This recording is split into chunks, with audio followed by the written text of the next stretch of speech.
Olá pessoal, sejam bem-vindos a mais um vídeo. Hoje eu vou falar de um assunto muito importante para todos aqueles que se empenham em aprender alguma coisa. Vou falar sobre técnicas eficientes de estudo. Peço sua colaboração dando um like e compartilhando esse conteúdo com aqueles que você acha que podem se interessar por esse assunto. Esse assunto ainda é importante para todos aqueles que querem ser bem-sucedidos em obter um bom aprendizado, quer na sua profissão, no seu estudo, ou em passar em provas e concursos. Muitos estudantes têm grande dedicação nos seus estudos. Muitos estudam muitas horas por dia, 8 a 12 horas por dia, mas se frustram ao ver que os seus resultados são pífios. Muitas vezes fazem diversas provas de concurso e não passam, não vão bem nas provas na escola, ou não passam no Enem ou no vestibular, enfim. Já foi demonstrado através de estudos, pesquisas, que a quantidade em si não é suficiente. É preciso saber estudar, não apenas ter quantidade de horas estudando, mas ter qualidade de estudo. Como é que a gente pode fazer isso? Bem, um determinado artigo, publicado em 2013, publicado na revista Psychological Science and the Public Interest. Esse artigo discute 10 técnicas de aprendizagem em detalhes e oferece recomendações acerca de sua utilidade relativa. Gostaria de fazer uma pergunta para vocês. Esse artigo até aborda quais são as 3 técnicas preferidas pelos alunos de modo geral. Quais são as 3 técnicas mais usadas pelos estudantes? Você saberia responder? As 3 técnicas preferidas pelos estudantes são essas aqui, ó, que são quase que instintivas, né? Marcar, grifar textos, releitura e fazer resumos. Essas são as 3 técnicas que são naturalmente utilizadas por todos os estudantes. Mas surge uma pergunta: são essas técnicas as mais eficientes? São as melhores técnicas para você reter informação, realmente aprender? É isso que o artigo aborda. Além dessas 3 técnicas, ele também analisa as outras 7, 10 no total. Eu vou falar um pouquinho, de forma resumida, cada uma dessas 10 técnicas. Depois eu vou mostrar um ranking. Então foi feito um ranking dessas 10 técnicas, da menos útil até a mais útil. O ranking consiste no seguinte: algumas técnicas foram consideradas de utilidade baixa, outras utilidade moderada e outras de utilidade alta. Os parâmetros de análise foram se os benefícios dessas técnicas são gerais através de 4 categorias de variáveis. As condições de aprendizagem, como por exemplo, se o aluno estuda sozinho ou em grupo, o ambiente que ele estuda, características dos estudantes, como o grau de instrução do estudante, em que série ele está, a idade dele, os materiais de estudo, ou seja, o tipo de assunto, se são narrativos, fatos históricos, ou se são assuntos mais abstratos da área de exatas, e métricas de desempenho, que são os resultados esperados no estudo, se é mais memorização de fatos ou se é mais você criar um conteúdo, ter capacidade de escrever alguma coisa sobre aquilo ou resolver provas de múltipla escolha. Então, as técnicas que tiveram benefícios mais gerais dentro dessas 4 categorias foram consideradas de utilidade mais alta, e as que tiveram resultados mais restritos foram consideradas de utilidade mais baixa.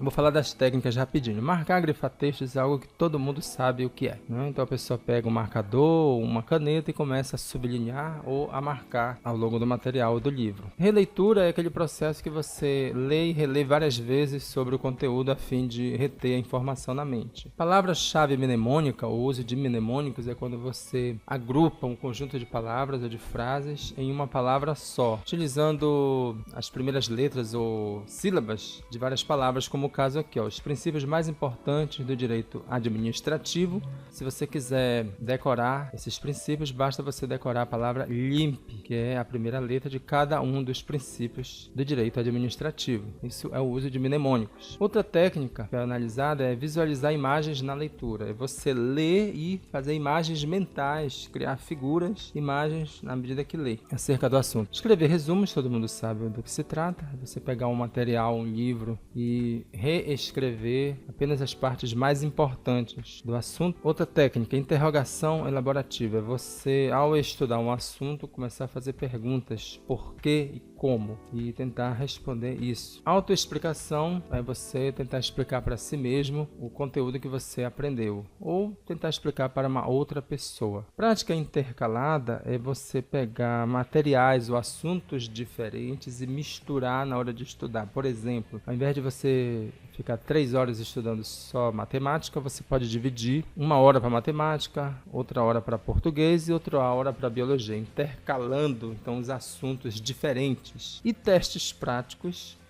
é você resolver questões de provas, questão de concurso, resolver exercícios. Prática distribuída significa você, ao invés de estudar tudo num período só, por exemplo, na véspera da prova, né, você passar 8, 10, 12 horas estudando no dia anterior da prova, é você pegar essas mesmas horas de estudo e distribuir ao longo do tempo. Você espaçar, tem um espaçamento entre uma sessão de estudo e outra. Agora vamos ao ranking. Qual é o ranking aí, a posição dessas técnicas? Quais foram as técnicas que ficaram em primeiro lugar em termos de utilidade e as que ficaram em último lugar? Bem, aqui eu vou colocar numa tabela, aqui do lado esquerdo a técnica de estudo, e aqui a utilidade relativa. Então, essa seta aqui, de baixo para cima, indica que as técnicas que estiverem mais em cima, elas são as mais úteis, e as que estiverem mais embaixo, as menos úteis. Eu vou começar com as técnicas que ficarem em último lugar e vou colocando até as que ficaram em primeiros lugares. Então, qual técnica vocês acham que ficou em último lugar em termos de utilidade relativa? Tem uma ideia? Em último lugar, em 10º lugar, ficou marcar, grifar textos. Foi considerado de utilidade relativa baixa. Gostaria de ressaltar o seguinte: o fato de uma técnica dessa ser considerada como de utilidade baixa não significa que ela não presta, ela não deva ser usada. Apenas, conforme eu já mencionei, os critérios levaram em conta que a utilidade ela foi baseada nos benefícios mais gerais de uma técnica. Então, uma técnica que ela tem, às vezes ela é muito boa, mas para um pequeno grupo de pessoas ou determinado tipo de material. Então, ela tem um benefício mais restrito. Significa que ela nunca deva ser usada, apenas que não tem uma utilidade tão ampla, certo? Então marcar, grifar textos ficou em último lugar e é muito fácil a gente entender por quê. Você praticamente não precisa fazer esforço nenhum para marcar, grifar texto. Você usa muito pouco, né, da sua capacidade mental para fazer isso. Nono lugar ficou releitura, também foi considerado de utilidade relativa baixa. Mais uma vez eu digo, em certos casos bem restritos, é considerada uma boa técnica. Você lê e relê várias vezes. Foi mostrado no estudo que você relê até 2 vezes um assunto tem um bom resultado, mas a partir daí, a terceira, quarta vez, não vai agregar tanto assim para você. O uso de mnemônicos, ou palavras-chave mnemônicas, também teve utilidade relativa baixa, mas em alguns casos bem restritos pode ser utilizado. O pessoal que estuda direito, a Constituição brasileira, que tem que decorar um monte de leis, eles usam bastante essa técnica e ela é bem útil para esses casos. Também foi mostrado que o uso de mnemônicos ele é bem útil quando o tempo, né, que você precisa dessa informação é curto. Visualização de imagens, ao ler, foi considerado de utilidade relativa baixa também. No estudo foi mostrado que imaginar figuras ou imagens do que você está aprendendo é mais útil quando você escuta do que quando você lê, certo? Mas de fato é bem limitado. E teve casos que pediram para que os estudantes desenhassem, não só visualizassem, mas desenhassem. Nesse caso, o desempenho foi pior ainda. Algumas pessoas, eu já ouvi dizerem, eles entenderam que o uso de mapas mentais não é bom, que esse estudo mostra que mapa mental realmente não tem tanta utilidade assim. Eu não concordo, porque na minha opinião, o uso de mapas mentais é bem diferente de você ler e imaginar. O uso de mapa mental é uma técnica que você faz após estudar e você vai organizar o entendimento do assunto. Ao invés de fazer resumo, você faz por mapas mentais. Isso é assunto para outros vídeos, ok? Fazer resumos também foi considerado de utilidade baixa, porque fazer resumos exige muito treinamento. Em alguns casos, de fato, ele é útil quando a pessoa que faz o resumo, ela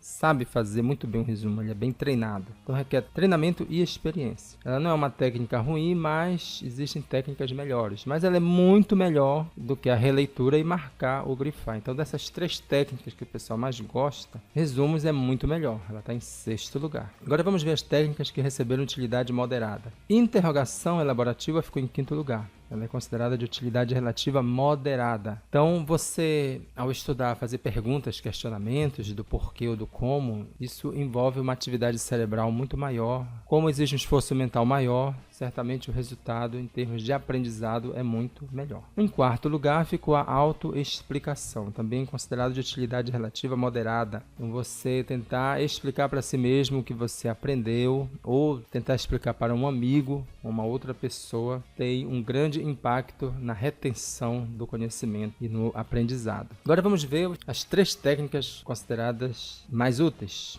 Em terceiro lugar, ainda com utilidade considerada moderada, ficou prática intercalada.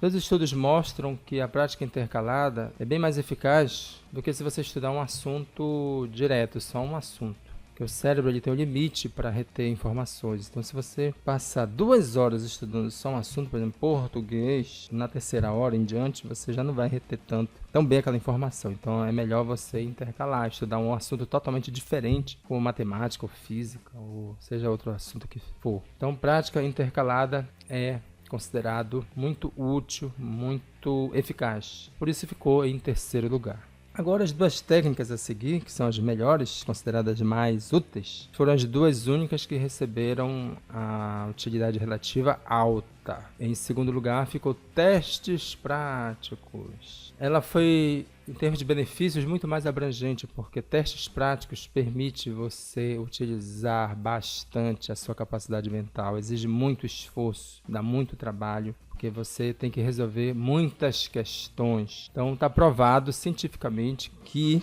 resolver questões, exercícios, é muito mais efetivo do que utilizar outras técnicas, como ficar apenas lendo, ou marcando, ou fazendo resumo. Logicamente que para algumas situações é muito bom você fazer resumo. Conforme eu mencionei, o estudo ele não elimina a necessidade de você fazer resumo ou releitura, mas apenas nos mostra que nós vamos empregar mais tempo nessas técnicas mais eficientes e a gente tem que ir mesclando, misturando uma técnica com outra. Em primeiro lugar, ficou prática distribuída. Então, prática distribuída, os estudos mostram que é muito mais eficiente para retenção de longo prazo você estudar de forma espaçada. Ao invés de você estudar tudo num período só, você dividir o estudo ao longo do dia, ou ao longo do mês, ou ao longo da semana, dependendo de quando você vai precisar recuperar aquela informação. Por exemplo, se você for fazer uma prova, daqui a uma semana é muito mais eficiente estudar todos os dias 2 horas do que você estudar 8 horas na véspera, por exemplo. Também o estudo mostra, eu vou falar disso em outros vídeos, não vai dar para falar nesse vídeo, mas que a sessão de estudo, um intervalo entre uma sessão e outra, tem um espaçamento ótimo, ideal, que você precisa ter para reter essa informação por mais tempo. Por exemplo, você não precisa necessariamente estudar todos os dias o mesmo assunto, você pode estudar a intervalos, e esses intervalos vão depender de vários fatores que eu não vou ter tempo de falar hoje sobre isso. Eu espero que tenham gostado do vídeo, Os top 3 aqui, 3 técnicas são essas: prática intercalada, testes práticos, ou seja, resolver exercícios, questões, e prática distribuída. Conforme eu mencionei, você pode mesclar ou misturar essas técnicas para você ter um ótimo resultado. Eu tenho dicas muito boas sobre isso, tanto em termos do que as pesquisas mostram, como da minha experiência pessoal. Eu gostaria de compartilhar com vocês esse conhecimento. Se você gostou, dê um like, inscreva-se no canal, ative o sininho e compartilhe essa informação para outros. Muito obrigado pela atenção e até a próxima.